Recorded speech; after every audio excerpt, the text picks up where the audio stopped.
Good evening, everyone, and a very, very warm welcome to today's session. First of all, I have to apologize. I owe everybody here an apology because I think Aizawl session somehow got jinxed. We were supposed to launch this session in December. Our flight got cancelled. We were at the airport yesterday. We got a delayed message, and then again the flight got cancelled, and we were thinking, now this cannot be true. Somehow we have to make this session happen.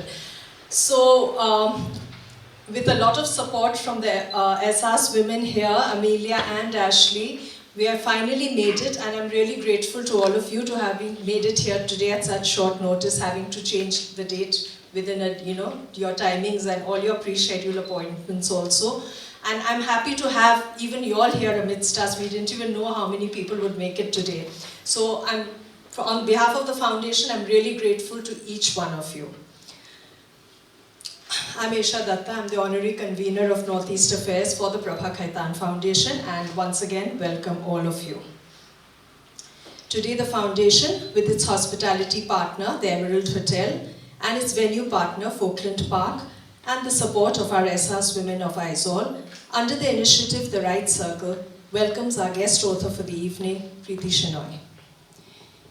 Before we start the session, let me tell you a little bit about the foundation.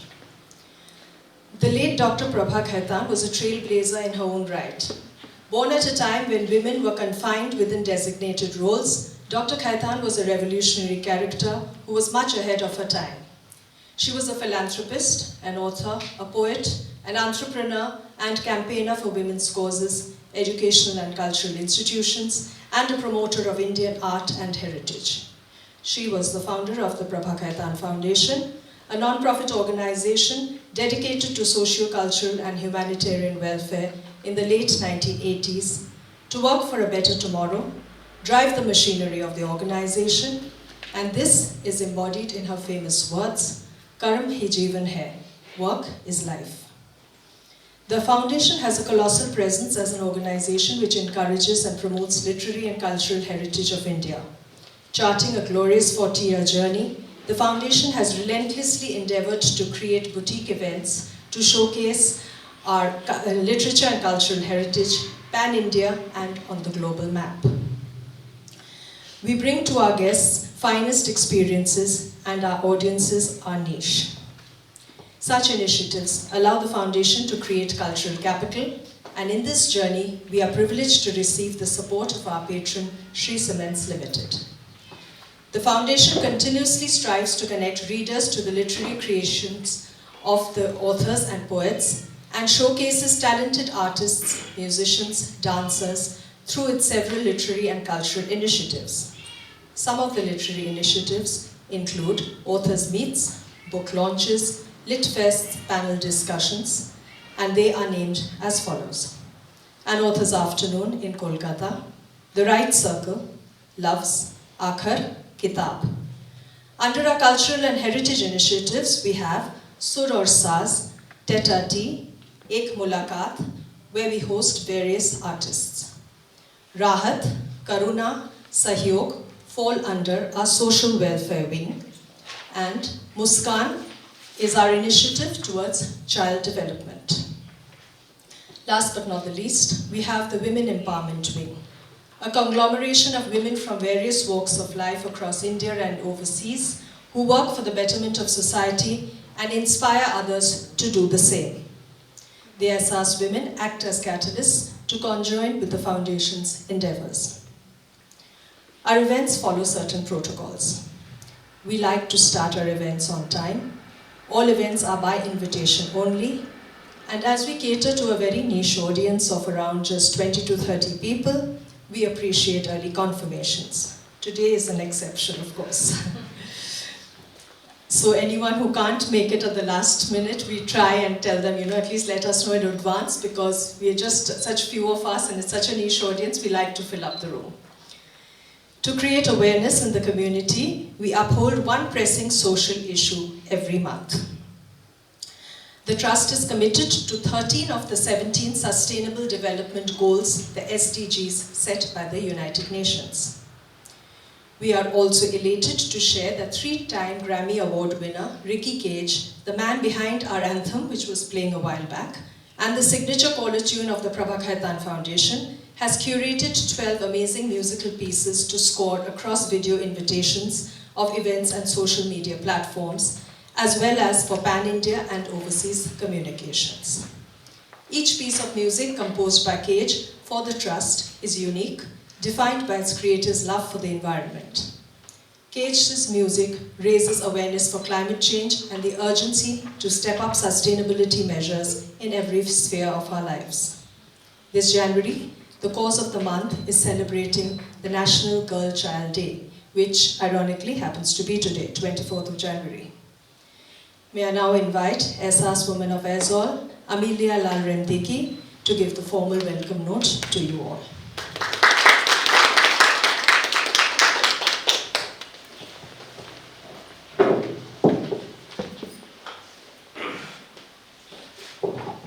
Hello everyone, good evening and welcome to the inaugural session of the Right Circle event organized by the Prabha Khaitan Foundation here in Aizawl. I know Esha said her thank you to me and Ashley for putting together this event, but I think we owe so much to Esha and to Preeti for trying to make it work under all the circumstances. Their first flight was cancelled on December 8th, I think, right? When they were planning to visit Aizawl for this session. And they did the whole tour of the Northeast successfully after that. But they still wanted to make it to Aizawl. So yesterday when their flight got cancelled, I thought, oh, maybe this session is not meant to be. But yesterday they fly to Guwahati, right? And they spent the night there so that they could make it to the flight this morning, the Guwahati to Aizawl flight. And only when they landed, Ashley and I were saying, okay, this is happening. Even when Esha was texting me that she has boarded the flight, I was like, okay, I'll only confirm when she lands. But anyway, what I'm trying to say is thank you so much for all the effort. I know it was not easy, but we really, really appreciate it. So it's a great moment for literature lovers of Aizawl as the foundation spreads its wings in Mizoram and widens its literary landscape here. I, Amelia Lalremdiki, Aiza's woman of Aizawl, deem it my esteemed pleasure to have you all here who are passionate readers, lover of literature. This is a gathering which is a union of mind and words, where the allure of literature and great stories intertwine with an interaction through this event. Today's event is in association with Emerald Hotel, which is our hospitality partner, and Folkland Park, which is the venue partner for this event, with the support of the Aiza's Women of Aizawl. Eminent patron Sri Cement Limited supports our event as their CSR initiative. My heartfelt welcome to the guest, Preeti Shenoy, for the evening. She will be in conversation with Ashley Lalremdiki, Aiza's Women of Aizawl. We eagerly anticipate the conversation between them. But before I call them on stage, I'll just have a few introductions. I don't think she needs any, but still.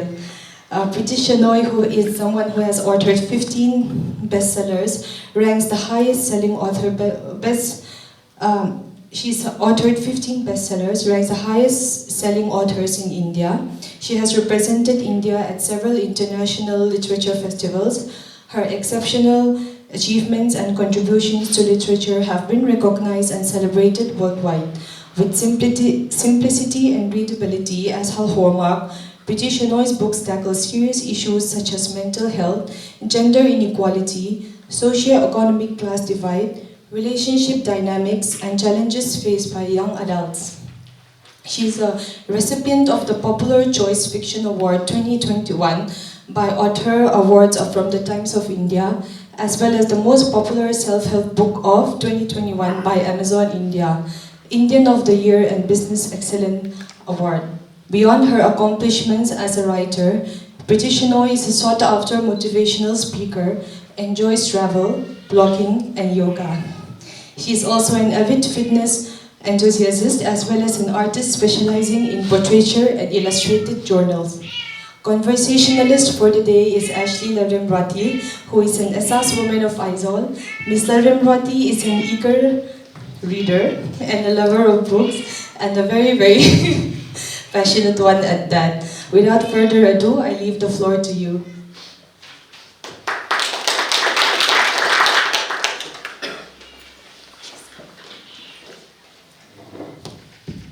Hello everyone.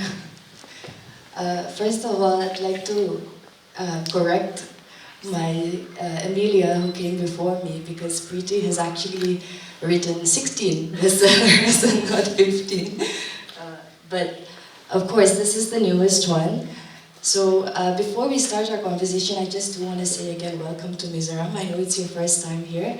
I've been asking about her experiences, but unfortunately, she couldn't stay the extra day because of, the flight cancellations yesterday. We hope you have a good time here.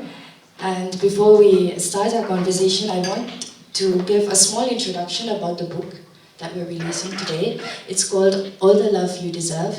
And it's actually a sequel to the book When Love Came Calling. And the previous book actually won the most popular fiction award. So I was very excited to read this book. It's about 3 people, Pooja, Sujit, Arush. Would you like to tell us a little bit about these characters first before we dive into it? Yeah, before that I must say, is this working? Yeah. Before that I must say, I'm really, I think, So before that, I must say I'm really happy to be here. Even I couldn't believe that I made it. And this morning I was just looking up the distance. It's 3,300 kilometers to where I live. So I said, okay, fine, I finally made it. And I texted my family. I said, we are taking off, but I'm not sure if we'll make it because so many times it got cancelled. And then I forgot to update them. And my daughter lives in UK. And then she texted, because she woke up and it was afternoon here. And she texted, Mama, what's the update? Have you made it? I said, yes, I'm in Aizawl finally. It's wonderful to be here. It's a fantastic venue. And thank you to all of you for making it the second time. I understand yesterday you all would have had plans, and I know how hard it is to reschedule everything and make it. And a big thank you to you too for having read the book and having loved it. So it's always a pleasure when the person I am in conversation with has read the book and enjoyed it. So the book is about 3 people, Sujit, Pooja and Arush, and she was telling you, it's actually, even though it's a sequel, you can read it even as a standalone, even if you have not read the first book. So in the first book, Pooja is this girl whose father is extremely successful. He's a very rich businessman, and he's made it from the, he was not very successful, self-made man. She lives in this beautiful, gorgeous house, and Pooja's sister has done her MBA and gone to IIM. Pooja's mother is a very successful surgeon, and Pooja fails all her classes. Pooja doesn't know what to do in life, so Pooja is kind of the black sheep of the family. Arush is born and brought up in UK, and he's very sorted, he's very artistic, he's won an art scholarship. And the only thing Indian about him is his name, and he's visiting India for the first time. And that we meet these characters in the first book before the pandemic. Now in this book, they have faced the pandemic and they have changed, much like all of us. And in the first book, there's a character called Sujit. And Sujit is a person who is addicted to cannabis, and he deals in cannabis, and he gets Pooja and Arush in trouble. Pooja goes to jail because of him in the first book. In the second book, you will meet Sujit too. So this book is told in 3 voices. In Pooja's voice, Sujit's voice, and Arush's voice. So that's what this book is all about how they are facing the problems which all of us face post-pandemic. So that's one of the things in the book. And it's set in Birmingham and in Kerala. And so it's set across 2 countries, 2 time zones. And it's got a lot of elements which we will talk about and which you will discover as the conversation progresses. So as you mentioned COVID, I think our introduction to the book, the first question I want to ask is, the events of the book, they take place right after the global pandemic, right? So there's this backdrop that's a very severe thing. All of us went through it. We know, how taxing it was. And there are these 3 young people that are learning to live their adult lives during that period. But the book is very much about hope, about, you know, healing, about making better choices for yourself. So how did you come up with this concept? How did this come about? Was it always the plan for these characters to go through the arcs that they have now?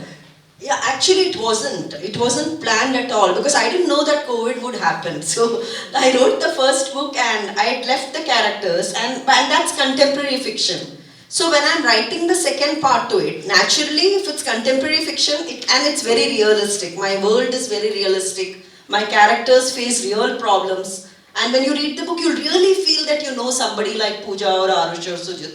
So naturally I had to make them go through the pandemic because why should we suffer alone? Let them also suffer because we all suffered.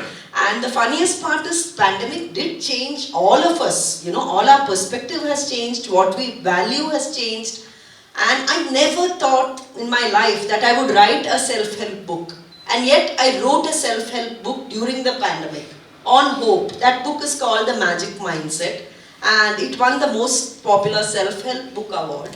So what happened is during the pandemic, you all know how it was. It was so hard. Initially they told us the lockdown would be for 21 days. So then I said, okay, I'll start something called, I would post, every day I would post, you know, little snippets. I live in a very green place. So I would post like a flower snippet and a lot of people were locked in their flats. So they would wait for my stories on Instagram and they said it gave them hope. Then when the 21-day lockdown started, I started a blog post, a series of blog posts called 21 Days of Positivity. Because we thought it would last only 21 days. How naive we were. This was at the beginning, okay? Then 21 became 30, became 42, became 60. And then every day I was posting and this was giving people a lot of hope. And then things became really bad. And so many people I knew passed away. And for me, my biggest fear was, what if I'm not alive at the end of the pandemic? So I wanted to do, I have 2 children and they are grown up. My son is 26, my daughter is 22. So I wanted to leave something for them, you know, so something, if I'm not alive, what is it that I want to tell them? What do I want them to remember? So I wrote this book and I proposed the idea to my editor. My editor loved it. So we divided the book, you know, the magic mindset for relationships, the magic mindset for social media, magic mindset when you have no control over other people's action, for aging, and a lot of research, lot of things which I had experienced. So that's how I wrote that book. So I wrote a book on hope during the pandemic. So naturally I feel there is hope. There is hope no matter how dark the circumstances are. The circumstances will change. It's just us getting through that time frame when everything looks dark, when everything looks awful. It's just, you know, things will change.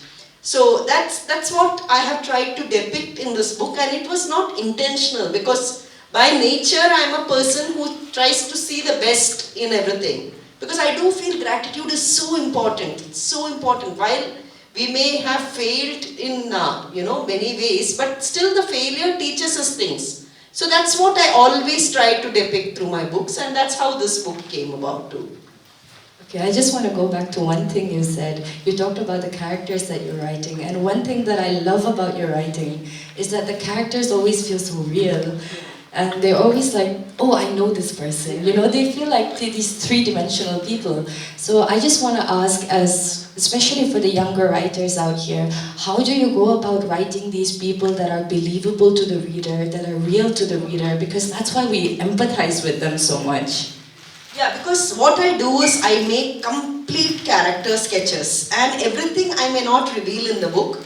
So I'll have like a series of 30-40 questions for the character. I'll know where the characters spend their childhood, what do they do in their free time, what are they afraid of, what toothpaste even do they use, is their bathroom messy or clean, and what are their fears, what makes them hopeful, what makes them happy. I will know everything about the character, and I'll make detailed notes about each character, and even the names. For example, in one of my books, the name of the main character, the protagonist is an 80-year-old man called Gopal Shankar. He's the hero of the book.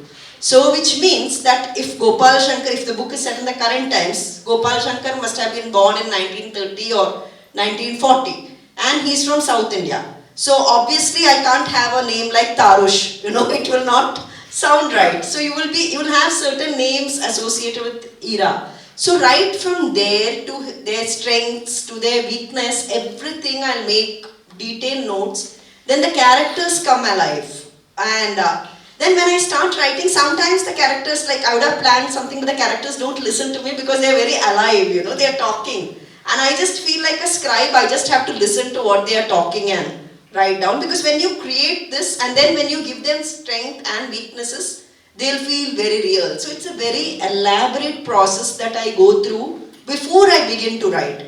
Because once you begin to write, you can't add details because then something won't add up. And characters are very complex like humans. You can't make them very simple. Because while someone may be very good, of course there will be some part of them which is not okay, And as a writer, it's my job to listen to the parts that are not okay. So while they are saying something, and all of us say things, but there are many things we are saying between the lines. So as a writer, I try to capture all of that, and which is what makes my characters real and interesting. And I'm very observant, very, very observant. So I put all of that into my characters. It comes up, that's how my characters feel real. Good to know. While we're talking about your characters, I do want to talk about my favorite one from this book in particular, and his name is Dr. Harsh. And to explain it quickly, he's a therapist to two characters in the book. And the reason that I'm so drawn to him is because he's actually not a central character in the story at all, but he is a catalyst for a lot of the story moving forward, because it's because of him that Sujit, he learns to apologize, he tries to make, better decisions, and he makes this change for the course of his story, and that ultimately affects the other two characters. So how is it writing someone that, is so important to the book, but yet, the actions of someone like Dr. Harsh, you read it and you think, oh, this is a great illustration of what a good therapist can be. And I think I wouldn't be wrong in saying that writing like this is so important in normalizing therapy. Yeah. So how is it writing a character like that that's so important to the book and also important to the reader? I think therapy has become, I don't know how it is in Mizoram, but in places like Bangalore, it has become acceptable and common because we do go through so much stress and so many issues which we don't talk about. If we talk about it to our friends are emotionally invested in us, or to our relatives or our mom or dad, they're very emotionally invested, so they'll give you advice to immediately make you feel better. But a good therapist will ask questions. And that's what Dr. Harsh does. And some of my friends' children, they had mental health issues, and I have gone and found therapists. So it's so important to choose a good therapist who asks the right questions. So some of the therapists who are talking to young people are like, hey, why are you doing that? Don't do that. Don't trouble your parents. And that's not going to help because that's not going to solve the problem at all. So Dr. Harsh is based on a therapist I know, a therapist I have spoken to, and that's a lady. So she asks the right questions. She's very empathetic, very non-judgmental. You can tell her I killed a person and she'll ask you how did that make you feel?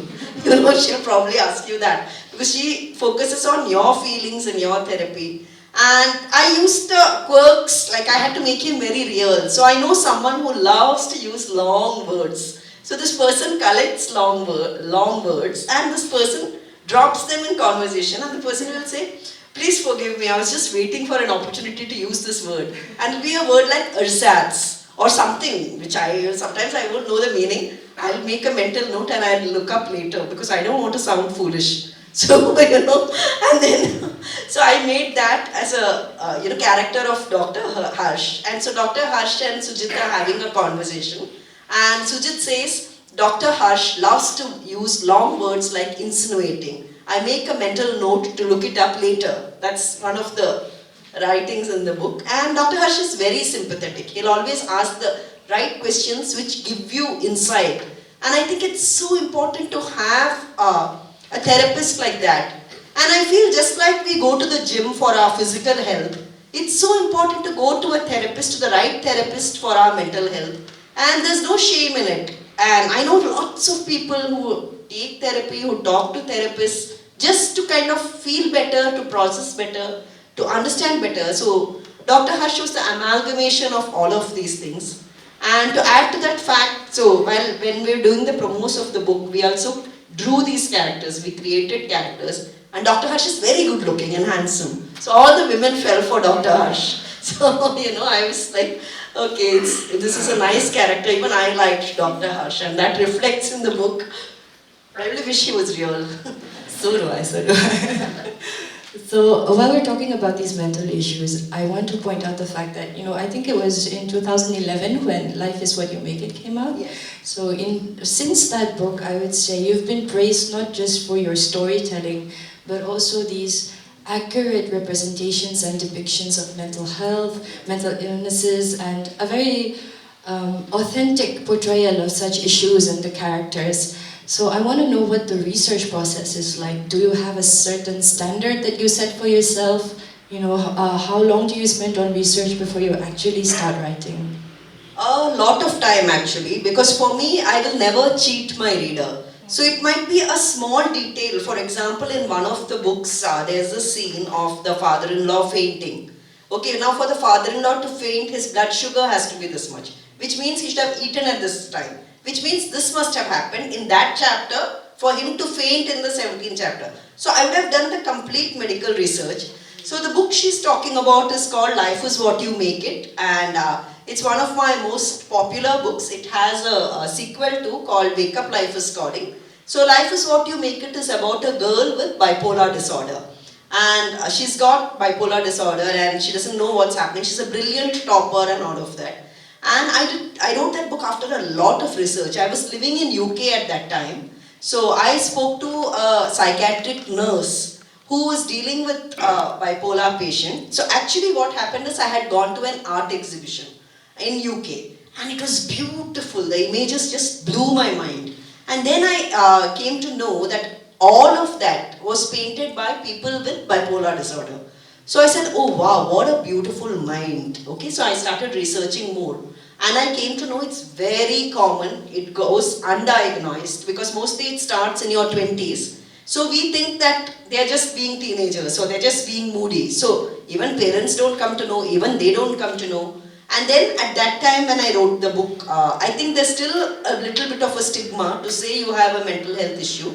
So I wanted to highlight the stigma. So I knew someone whose child had bipolar disorder. That girl was my age, I was in my 20s at that time. But they'll never say what the issue is. They'll just say she's got a problem. She's going to a mental, she's going to a psychiatrist, she's got a problem. And psychiatrist was a bad word. If someone goes to psychiatrist, it's like they're mad or something of that sort.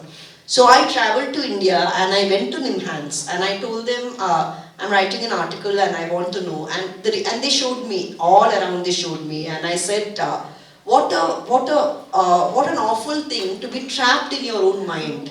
Okay, when your mind is your greatest enemy. So that was the second book. So I wrote Life is What You Make It. I came back to the UK with all my research, I wrote it.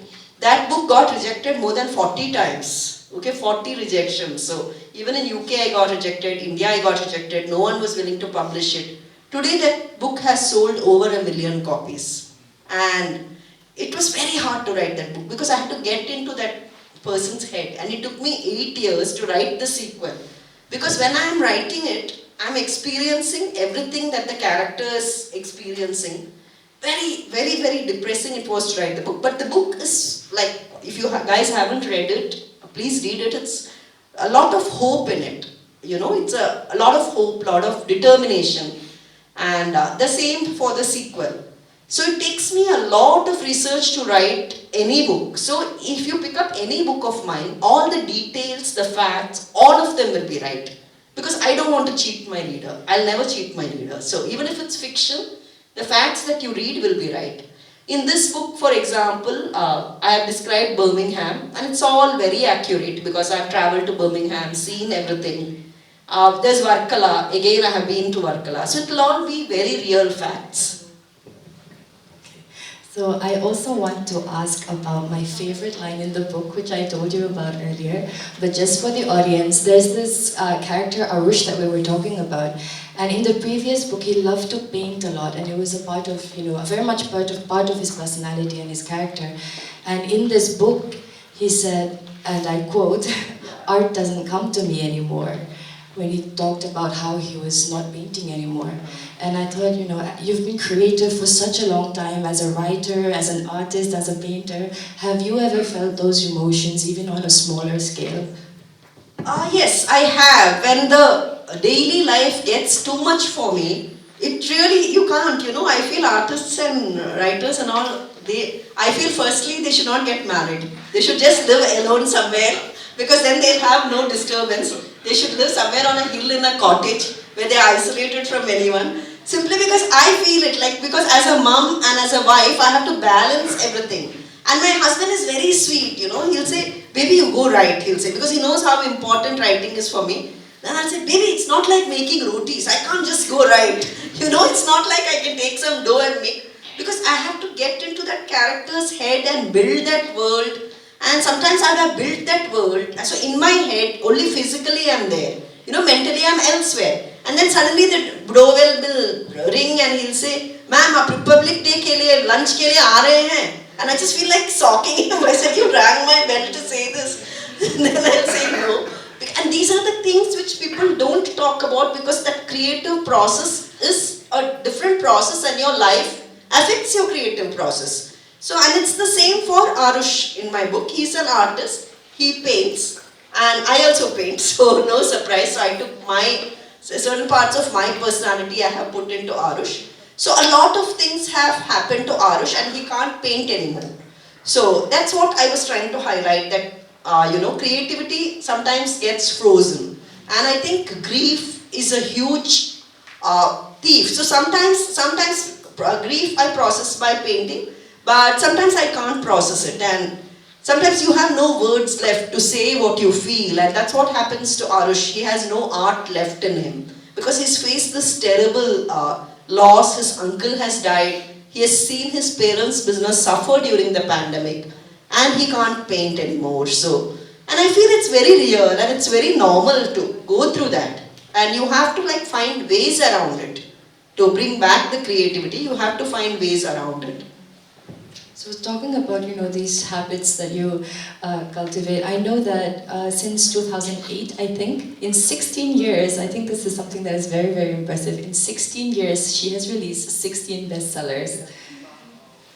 So a round of applause for that. So I just want to ask, writing is such a tedious task, and you're a mom, you're working, you're an artist, you're writing. How do you write so consistently as to release these number of books? Because the craft of writing itself is not easy. So how do you stay consistent? So for me, when my children were smaller, it was much difficult. It was much more difficult because I don't have a mother-in-law. My husband had a transferable job, and he was mostly traveling. So it was mostly I was there at home, and I wanted to be a stay-at-home mom, raise my kids. But what I would do is I would organize everything in such a way that I had time for writing. So the moment my kids left for school, 7:30, and 7:30 to 3:30 I would write. And during that time I'll switch off the doorbell. I will not open the door. I will not answer the phone. I will not do anything. And I do all my cooking in such a way that I finish it before 7:30 a.m., So I'll keep potatoes boiled. I always cooked. I never hired a cook, because I'm one of those moms who wants to do everything for the kids, and I'm one of those moms who want to read to the kids and all of that. So I would organize my day in such a way, and then I would write. And for me, writing is very important. It's a way of life. So I was writing when nobody was reading me, because much before I became a writer, as in a published writer, I was writing. Today, millions of people are reading me. I'm still writing. And if nobody buys my book also, I'll write. I'll probably read my books to earlier I had a dog, so I probably, if nobody read, my dog passed away, and I have cats. So I was hearing the cat mewing, and I was remembering my cats. So if nobody listens, I'll probably read it to my dogs and cats, you know. So I'm just a writer. I love to write. I love to draw. So whether somebody reads or not, I'll definitely tell the stories I have to tell, because it's something inside me which I have to write. So for me, and every day I write in a journal, because that's how I process what happens. So I can't go to sleep unless I write. So. Speaking of journaling, I was going to ask you about that, because in an interview in 2012, you said that you carried a journal with you everywhere you went. And I was going to ask you if it was still the case, but you answered my question. So I would like to follow it with another one though. Is it a separate hobby on its own, or do you think it has informed your writing in any way or helped your writing in any way, whether it be, you know, for the blog or for books such as this? It's not a conscious decision, because you know, I write to process the things that have happened during the day, and I also keep a journal, an illustrated journal. So I draw my day. So what happened is, my greatest ambition in life was I should see my name in print. Only two things I had. One is I should see my name in print, and second is I should make a portrait and it should look like that person. Okay. So only two things I wanted out of life, and both that. Now I can make, I'm good portrait artist, I must say. I went to UK, I did a course in portraiture. So I love to draw and I love to write. So for me, like journaling, I think what it has probably done, though it was not a conscious effort at all, it's made me very observant. So if I go from this room, I would be able to describe each one, you know, your blue jacket, your grey trouser, your brown jacket, and your hairstyle, all of that, because I am making mental notes as I speak. Because as a portrait artist, we have to observe the space between the eyebrow, the nose, the space between the nose and the mouth, all of that I observe, because only then I can draw an accurate picture. So it's not a conscious decision, it's just something that I love to do, which has helped me. And journaling, I think, is so important. I feel it has helped me manifest my dream life. And today I'm really living my dream life, and I attribute it to my journal. I'm a huge believer in manifestation. And if you guys are on Instagram, just join my channel. You can grab the free, I've given away like what I write in my journal. There's a little sheet which I've given away, because lots of people ask me. And I believe in manifestation. I believe that by writing you can achieve whatever you want to achieve. So that's about journaling. Okay, speaking of her Instagram, I would recommend that you go look at her book reviews because I find them very helpful, and she posts book reviews of the books she reads throughout the years. It's a very good and enlightening page, so I hope you all go follow her. I think we have 5 minutes left, so let's try wrapping up. And since you spoke about the dream life, I would like to ask you a question. I have read and seen in a lot of places that you've helped so many people, you know. You get these DMs and these messages, and you've helped people like to read, start reading, enjoy reading, and even help them on their personal journey. So would you consider that your literary success? 100%, because a lot of people write to me and they tell me that I was about to take my life, but your book saved me. Imagine how overwhelming it is, because I am just telling a story, but I get these messages from so many people saying I was going through a very difficult time, but your book saved me. And recently a cricket player wrote to me saying she was playing for Kerala and she was going through the most difficult time in her life because she got an injury and she was rejected. And she was playing well, then again she got another injury. So she's saying, I read your book, The Magic Mindset, and it really helped me look at life. And today I'm playing again. Like this, I get so many messages. And for me, I feel that's a huge achievement. Imagine my writing being of use to someone. Imagine the stories that I'm telling are helping people change their life. So I've in fact put it in my bio.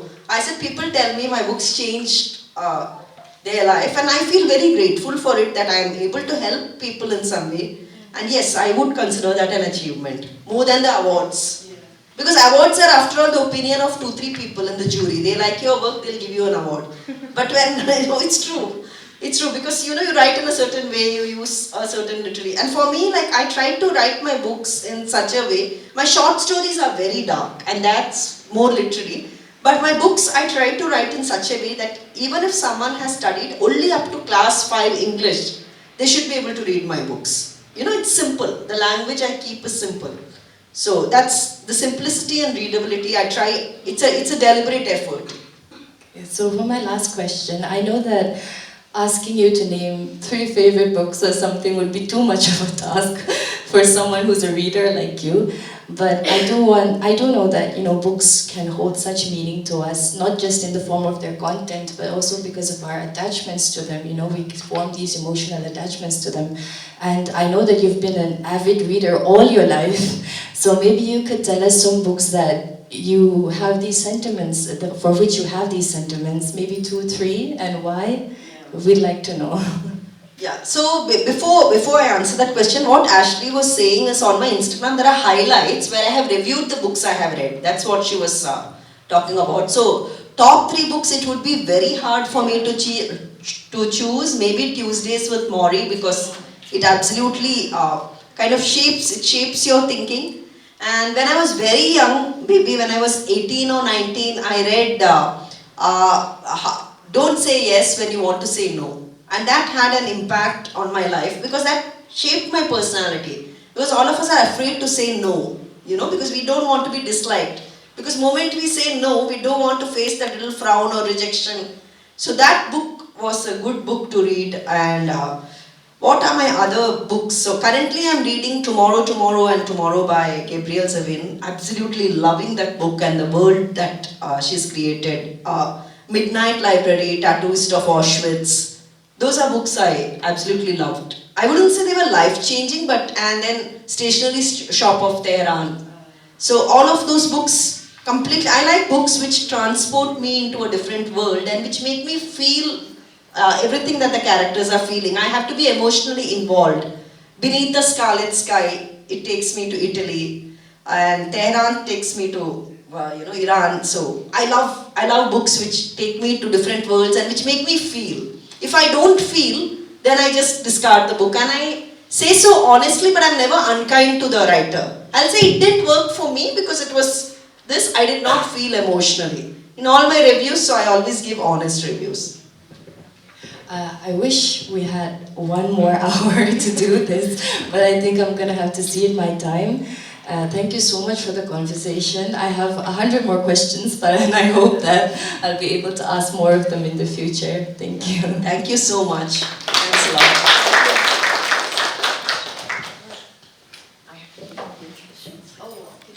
Okay, we can continue with audience questions. Does anyone have a question? I think we can pass the mic to you. Yeah, if you guys have any questions, please feel free to ask.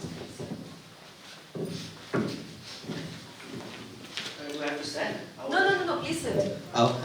Inde Pere, Dr. Maisa. Not bad. Yeah. Because I would just want to know the thought process of your book cover though. Which one? That one. Did you just say Ende Pere? Oh, How do you know Malayalam? Korchu. Not bad. Were you in Kerala anytime? Actually, I did all my post-graduation and all my studies in Bangalore sites, and so I've been to all the places in Kerala actually. Okay.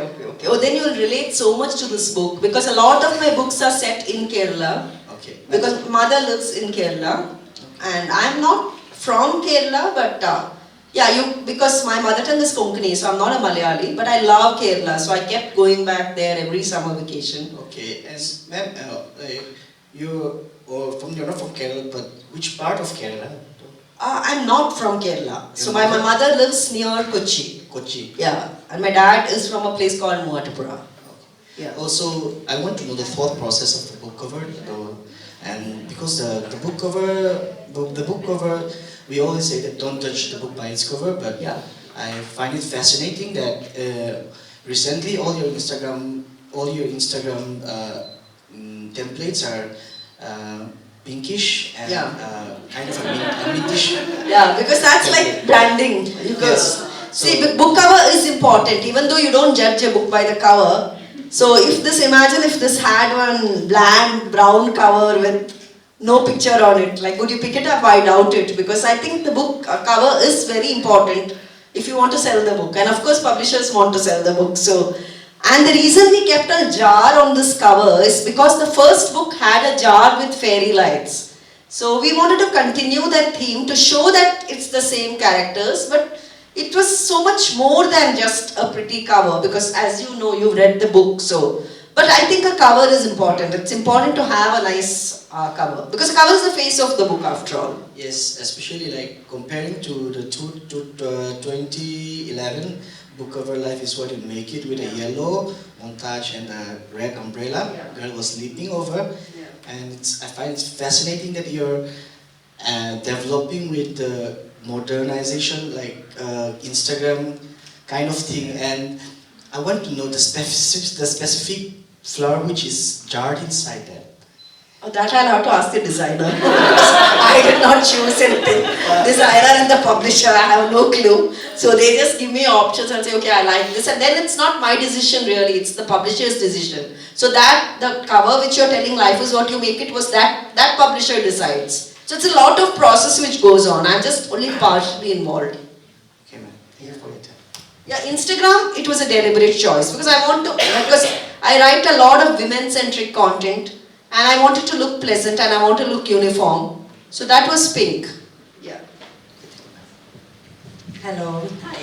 So as a woman writer writing about female experience, I just like to know how you will call yourself. Do you call yourself a female writer or a feminist writer? No, neither of the two, because I really feel a writer is irrespective of gender. It doesn't matter because I've written male characters. This book, 2/3 of it is from the male point of view. It's in first person narrative, so there's Sujit and there's Arush, both of whom are men. In my book, 100 Little Flames, again the two characters are men. And a lot of people tell me, how do you get into our minds and write our stories? You know, it really feels like a man is speaking when they write. So I think a good writer should be able to write both genders, and I wouldn't say I'm a feminist at all, because I feel that word feminist comes with a lot of connotations that we are somehow better than men, or we want to fight for our rights, and it comes with a lot of negative connotations. And while feminism is a good thing, I believe in equality, and I believe that both genders are absolutely, or all genders, we are just people at the end of it, irrespective of what your gender is. Our emotions are the same, our pain is the same, our joy is the same, and our hopes are the same. So I wouldn't call myself either a woman writer. All these are terms which media says, highest selling woman writer, simply because there are no other women in that league. So that would be, but I'm not conscious of my gender when I write at all, not even the least bit. Because I'm just in some other space when I write. I'm in the head of my characters. So whatever gender my character is, I'm that gender when I'm writing, So I have a question. No, it's alright. I have a loud voice. So Hi. Hi. So I just wanted to know, you said you base your characters on people you know in real life. Yeah. So do you think in fiction writing, is it ethically acceptable? Yeah, absolutely, because all fiction writers borrow. That means they don't make up things, I can tell you that. But the thing is, even that character's mother won't be able to recognize, because I'll change everything. If it's a man, I'll make it a woman. If the person is fat, I'll make the person thin. If the person is from Karnataka, I'll make them from Jammu. And I think as writers, we borrow from real life. That's how you make, it's not some divine things that come from top and then you just write. So I think, yeah, it's absolutely okay, but please change everything about that writer. Please don't make anyone so embarrassed. And the thing is, our characters are an amalgamation of different things. So it's not completely based on one person, because then it would be a very boring character. Because most people are boring, let's face it. They are like not interesting people. So you'll take some weakness from somewhere, something you observe, maybe from your own self. So I think it's completely okay, and that's how you create good characters. So you'll take quirks, you'll take a quirk from one, and I think that's the magic of making a character. Because if you base everything on one person, it won't be nice. Just one more. Yeah. If you have time. When do you write the most? I mean, what is the most productive part? I mean, in a day, like whether you find it very productive writing in the morning, day, and do you have writer's block? I mean, if there's a word like that, Yeah, I don't have a writer's block simply because I feel a block comes when you've not done your research. So if the block comes in the sixth chapter, it means you have not laid the groundwork in the first chapter. Either you have not given them problems, or you have made their life too easy, or you have not developed their character. So, touch wood, fortunately, I don't have a writer's block. And when am I most productive? I think when I have a deadline. But no, actually that's not true. But I do write because when I'm alone, I write. When I'm alone, I need my solitude. So I just sit in my It's room. very important to have solitude. For me, it's important because some people There are write habits in, also. some people write in cafes, and I can't write when it's noisy. So I posted a video recently on my Instagram. What is my day like? So when I had my dog, I had a Doberman. She was always beside me. For 10 of my books, she was there. She passed away after about 10 years. Now I have cats, so I posted a video where I'm sitting and then the cat is lying on me. One cat here, one cat there. So I'm always surrounded by animals when I write. Any more questions? I would like to ask ma'am regarding you had mentioned about yes ma'am. So you had mentioned about how you wrote about a self-help book. Yeah. Now my question would be, those self-help books would usually be read by the youth. Yeah. I mean, like maybe people between the 18 to 30 to 40 years old. But now, what about the, I would say, the boomer generation? You know, so they might not be aware of these mental health, like self-help books. So in a way, you know, I've also been to therapy for 3 years, and I was diagnosed with antisocial personality disorder. And then it just kind of like, and you know, like I realized that a lot of it actually was influenced by the relationship that I have with my parents and the social construct. So, would you ever write something which would help a parent, not in the early parents, but the parents who are in their 50s and 60s, you know, to help them communicate, or, you know, like, how do I say, to project their feelings to their children who are in their mid-30s or in their early 20s? Yeah. So that's the interesting part. The book, When Love Came Calling, one of the voices is the mother's voice. And she's a typical Indian mother. She says this current generation, they think life is like Instagram. They think it's all because she doesn't get it. Because she comes from a different generation. And the strangest part is so many parents wrote to me saying we felt we understood our kids better after reading that book.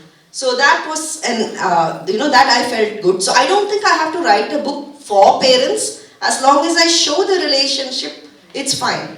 And honestly, I'm just trying to tell a good story by showing what I see around me. Yesterday in my WhatsApp group, there was this kid who ran away from home, and all parents are saying, how could the kid do that in the WhatsApp group? I didn't contribute anything to the group, but I wanted to tell them, look, if you read my book, you'll understand why the kid ran away, because my character does that.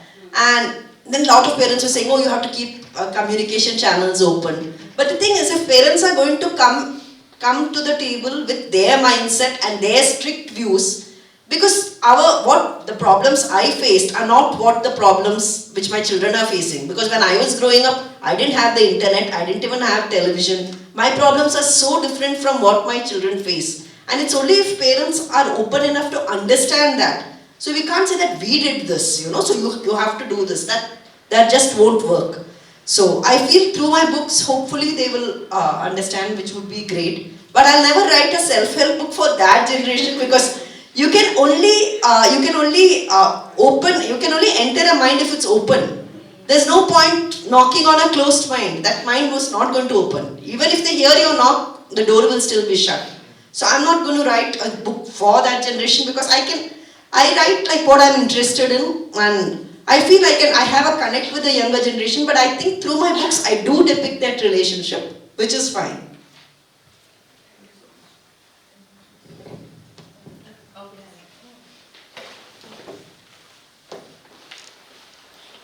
I think sorry.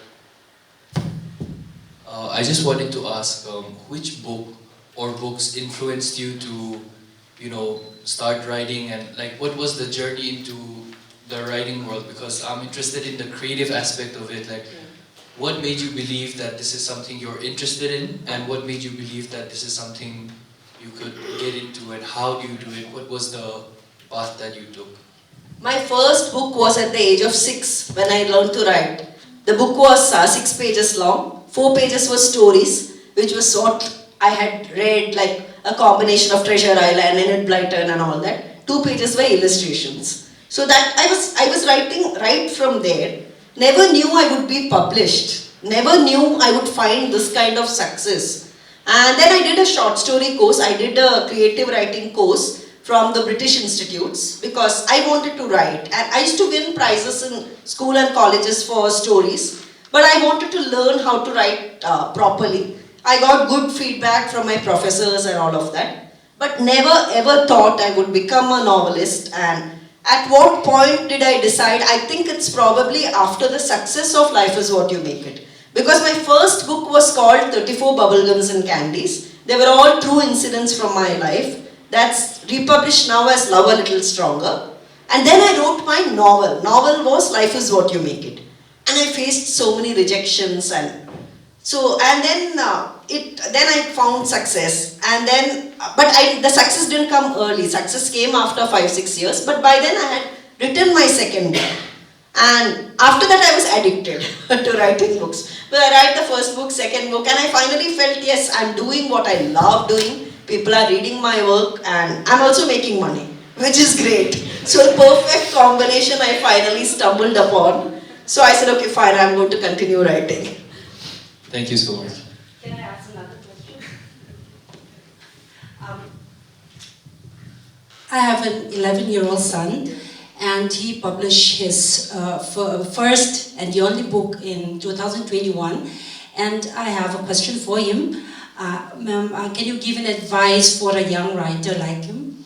What can we do to nourish his writing? Because he received such publicity which was unexpected, and so he has so many projects that he need to finish. But now that he resists doing that because he hate being known, and so he liked to remain unknown. So he says that I'm not going to write anymore because people recognize my works, people read my works. But I want him to keep on writing. Yeah. So what advice can you give him? Yeah, first of all, wonderful that he's had a book out, but I think we should just respect the child.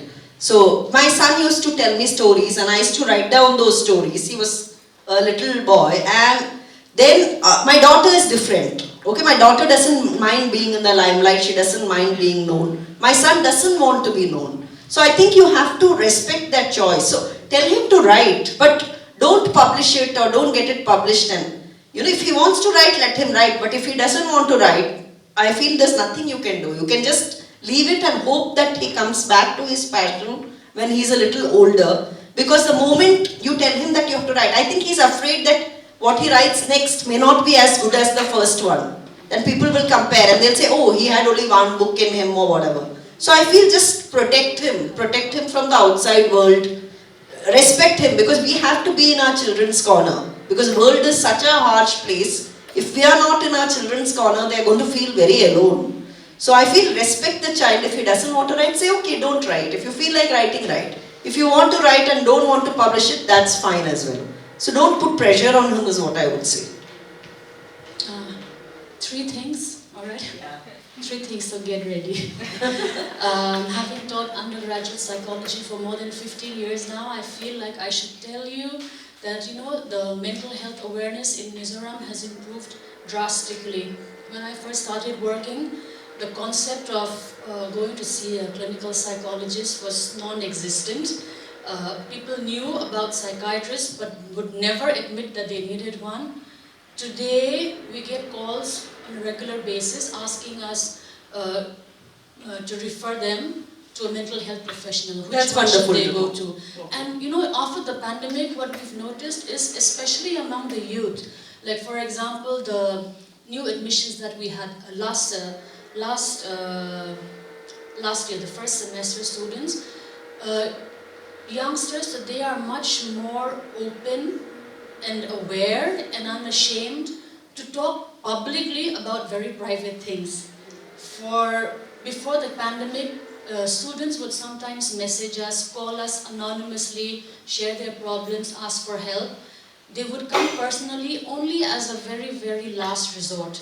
But last year we found that on their first day when we asked them to introduce themselves, they were totally fine with coming up in front of the whole class and telling everyone that they have a history of suicidal tendencies and attempts and such. So I think we're in a much better place today. That's wonderful to know. And two questions. How appropriate would your books be for my 10-year-old and 12-year-old here? That is, as a parent, you'll have to decide, because my daughter read my books, and some of my books have extramarital affairs. My daughter was 12. She read it. So I'm okay as a mom. So I'm a very liberal mom. I'm okay with my children reading about sex and discussing sex, because we used to live in the UK. So that's a question that you will have to read, and you will have to decide as a parent what's okay for your child and what's not okay, because each child's level is different, maturity is different, parenting style is different. So I would be no one to give that advice as to read or not read. So one of my events, one mother came with her daughter, and the daughter was 12. And the book was about an extramarital affair. And I said, I asked the mom, I said, are you okay? She said, yeah, absolutely, these things happen, you should know about it, she said, you know. So as a parent, you will have to take that call. No, I don't mind the extramarital bit, it happens. And no, but I can't tell you everything in the No. book, so you'll What have I want to to read ask, let me rephrase my question. Yeah. How graphic are they? Again, that's what you will have to decide. Okay. Because for some people, like if it was published in the US, for example, my books would have a trigger warning. Because they are like, okay, this has a trigger warning. They even have warnings on their coffee cups. Too hot, because otherwise they may get sued. But in India, I think we are a little more... Yeah, really, they have to put that warning, you know, because I think in India, it's... I mean, if I would let my children read, but your children, you will have to take a call. Okay, okay. Maybe they can start with Love a Little Stronger, because that is completely safe. And the next question, last, I promise. How, you talked about how deeply you invested in profiling your characters. Profiling your characters so deeply, so intensely, so many characters. How has that changed or not changed you? It doesn't change me at all, because they live rent-free in my head for so many months. So when I finish the book, out you go. Like, you've been troubling me, not letting me sleep. I'm thinking about you all the time, and you're not even real. So I'm happy to let them go. When I'm done with them, I'm happy to let them go. So it doesn't change me, but it makes me think a lot. It does make me think, maybe because when I was writing the 84-year-old character especially, I had to understand the aches and pains, your physical limitations. You don't have the energy, you want to do things, inside you feel you're very young, but your body is protesting, you're grumpy, you're angry, the world has changed. So I think I understand them a lot better when I'm researching them. But has it changed me? I think life is what changes me, not my characters. The experiences I go through, the pain I face, rejections I face, people disappoint. I think those things change me, but not my characters. But they find a way into my books, so.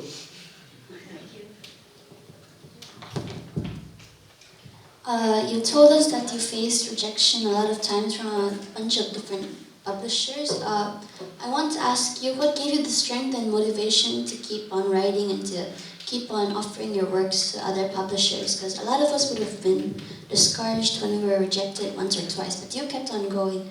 I want to ask you, what gave you the strength and motivation to keep going on? And were you ever discouraged, like you wanted to stop writing? Oh yes, I didn't want to stop writing, but I was very discouraged. I would cry a lot, and then I would mail the next publisher the next day. Simply because 2 years of my life I have put in that book, and I believed in the story. I said, this story no one has written before. My Ankita is unique, the problems she faces is unique. So how can I not get this book published? And I'm glad I persisted, but yeah, it was very painful. It was really painful, and yeah, imagine, because at that time I was not, and mind you, at that time I already had one book out. This is the second book which got rejected. So, because it was a very unusual story, and I just kept going on simply because I wanted it. And if I want something, I will not back out. And fortunately, my daughter has got that quality as well. Saying, Mama, I learned from you. I say, yeah, don't back out, because you want it. Just keep going at it. Some door will open. If it doesn't, it's okay. And that's okay, because not everyone is going to recognize your worth or what you're capable of. Not everyone will see it, and that's perfectly fine. So I think rejections kind of strengthen us, and it's important that we go through rejections because it just makes you believe more firmly, and you realize that your worth is not determined by what someone else thinks of you. It's what you think of it. Thank you, everyone. I think that's the end of the Q&A session. Thank you, Preeti, and thank you, Ashley. I would consider today's session a very huge success, being the first ever literary event organized by the Prabha Khaitan Foundation under its prized initiative, The Right Circle, dedicated to the encouragement of English literature pan-Asia and overseas. Glad to have the inaugural chapter of The Right Circle with our eminent author, Preeti Shenoy. As her words echo and linger in our hearts, we thank you for this wonderful conversation and for all the wisdom that you shared. I'm sure we benefited a lot from today. Thank you so much. And I also want to extend our gratitude to Ashley for steering this conversation in a very interesting manner. I think this is the first of many, many interesting conversations to come. Thank you to all for being such a wonderful, wonderful audience, for your presence in this very, very cold weather, and also on a very, very short notice today. Thank you all for coming here to Falkland Park, for sitting down and listening to the conversation. You've made this session a very, very huge success, so thank you very, very much. And I also want to thank our hospitality partner, Emerald Hotel, for extending their hospitality to our guests, and also to Sri Cement Limited for their continued patronage of the event as part of their CSR initiative. Prabha Khaitan Foundation promotes cross-cultural understanding and appreciation. A union of culture forms the backbone of our nation, contributing to its vibrancy and richness. This is to support our ongoing efforts to foster unity and appreciation of the rich cultural heritage across India's diverse states by incorporating it in our food, like today. We had, it's adamant that we serve something local in all our events, so that's why today we chose to serve this Buban dessert, and we ordered it from Cookie Jar, so thank you to them also for making it today on very short notice.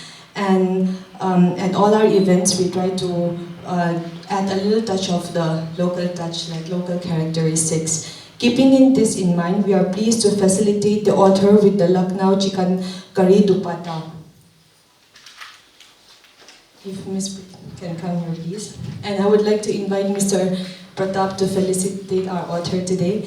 Chicken curry is the signature handloom of the city of Nawabs. It is a traditional and royal textile decoration style that has become a global trend for fashion enthusiasts.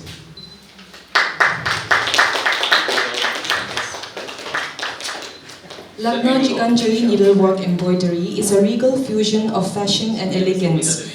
Tale of Lucknow Chikan began as white-on-white embroidery, but has evolved as a special fashion embroidery and a much-loved fashion statement, appreciated for its simple yet refined look.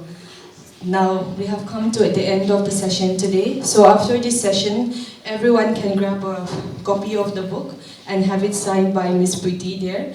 And also, we have a lot of refreshments left, so please help yourself. Thank you, everyone, and good night.